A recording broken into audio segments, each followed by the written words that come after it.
Well, hello again, Andrew here yet again, and today is episode 182, and today we're continuing in Matthew chapter 25 as Jesus has now moved into a number of parables. There are parables about accountability for who we are, but they're also casting a kind of picture of what the kingdom of heaven actually looks like, I think anyway.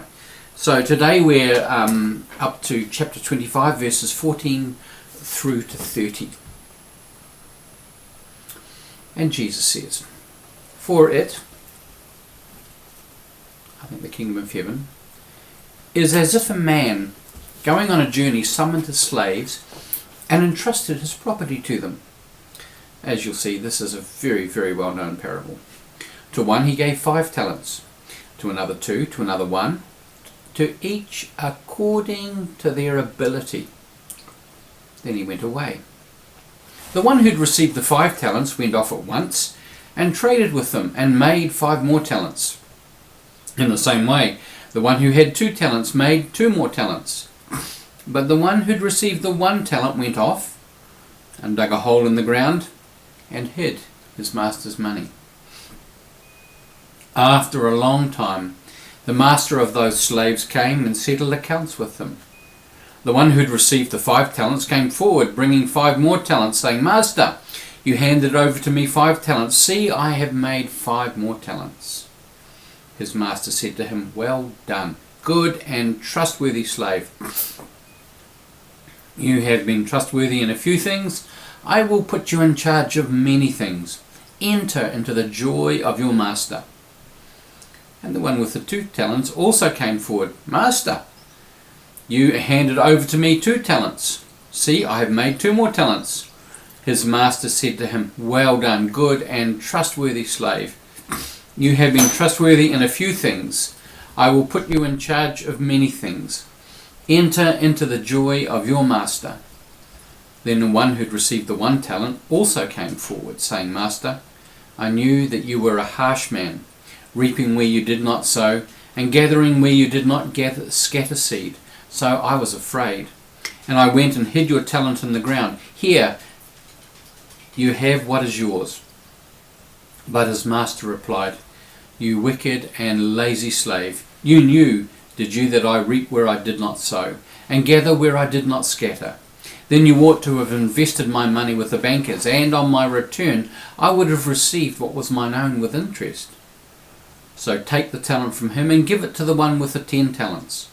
For to all those who have, more will be given, and they will have an abundance. But for those who have nothing, even what they have will be taken away.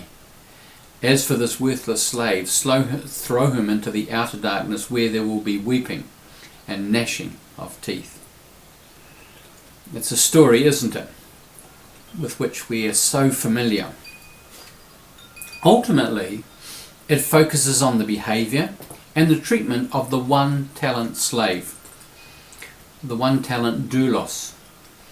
The NIV translates this word as servant. The Greek word, as I said, is doulos. And as in the RSV, which we've read, here the doulos is a slave. A doulos is the property of his or her master, in the same way that the master might own a house, or a car, or a garden fork. The doulos is something that the master has simply to do their bidding. The doulos has few rights. As I said, they're a piece of property belonging heart, body and soul to the master. It's important, I want to suggest, to understand this, because it seems to me that this being the case, the slave has actually got very little to lose. They've effectively already lost what is most important to them, potentially anyway: their freedom, their capacity for self-actualization and effective choice.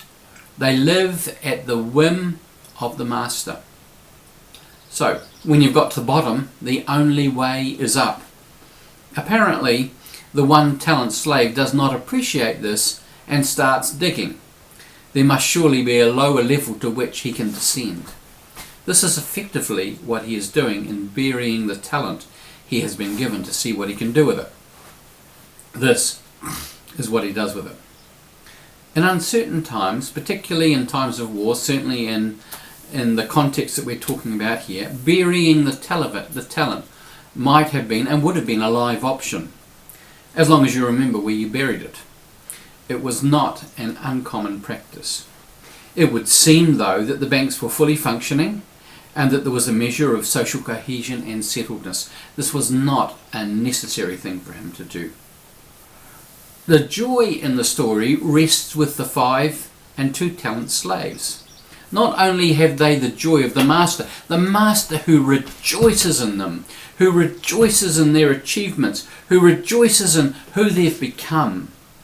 They also have the joy of those who have stepped into the life that is theirs, have laid hold of the gifts that have given, and have squarely faced its challenges and have grown into all that God intends them to be, experiencing life in all its fullness. After all, isn't that why Jesus came? He says, I've come that you might have life and have it in all its fullness.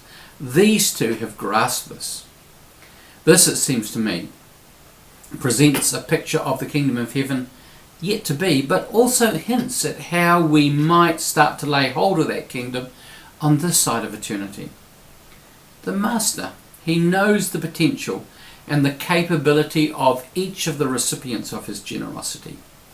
He would not have given the 1 talent slave what he did if he had not been confident of that slave's capacity to make a good fist of it, to do something useful and productive and life-giving with it, to actually benefit himself and see himself grow to be more, maybe to become a 2 talent slave, who could then move on to become more even still. But he didn't. He allowed fear to rule his life, although he had absolutely nothing to lose by giving it a shot. The worst that could have happened is that he could have lost it all. And my hunch is that as I read the story, that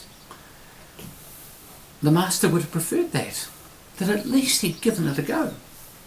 But he chose instead to compose a narrative in which he paints the master as a demanding and unreasonable monster, really. Assertions for which there is absolutely no evidence in the story. To the contrary, the master is generous in both his resourcing of his slaves and of his believing in their capacity to rise to their potential. That's one of the remarkable things in the story, is that the master believes in these people. He believes, he sees in them who they can yet become, and he resources them in order to do that. But rather than becoming more, the 1 talent slave becomes less. By the time he's called to account, there is little of any nobility left in him at all. He is resentful and small. He has turned the generosity and belief in him of the master into an unreasonable imposition, put on him by one determined to set him up to fail. That's how he sees it. That's his story. You can hear the violins.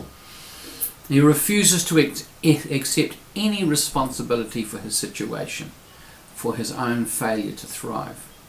In his mind, all is the fault of the master in putting unrealistic expectations upon him and setting him up to crash and burn. The 1 talent slave's response is to refuse to play the master's game, and he simply buries the talent, allowing it to sit unused, going off. It's a tragic story of one who has nothing to lose, yet manages to lose even that, simply because he refuses to accept the generosity extended to him by his master. In the end, there is nothing redeemable left, and he is cast on his own devices, where he can wallow in his own sense of victimhood, dwelling on how unfair life has been to him as he weeps and gnashes his teeth. It's a sobering story. The invitation to each of us is to recognise the gifts that we've received, to be willing to step into them, willing to risk appearing a little foolish, at least in our own eyes, while we learn to maximise the grace that is ours. We rarely give a perfect performance first time round, and will likely give many imperfect ones as we exercise the gifts we've been given. Yet the refusal to even try surely has to be one of the greatest insults to the giver. The one who has perfectly matched us with the gifts that we are given. If only we're willing to give it a go. Is that not the truth? Every one of us has been magnificently gifted by God. Every one of us. Every one of us is given opportunity to exercise those gifts. And when we let fear or a sense of our own smallness get in the way of that, we do damage, not just to ourselves, we do damage to the whole body, and we become less. We have options. We have choices. And the grace of God continues to be extended towards us day by day, inviting us into life, and to life in its fullness. God bless you.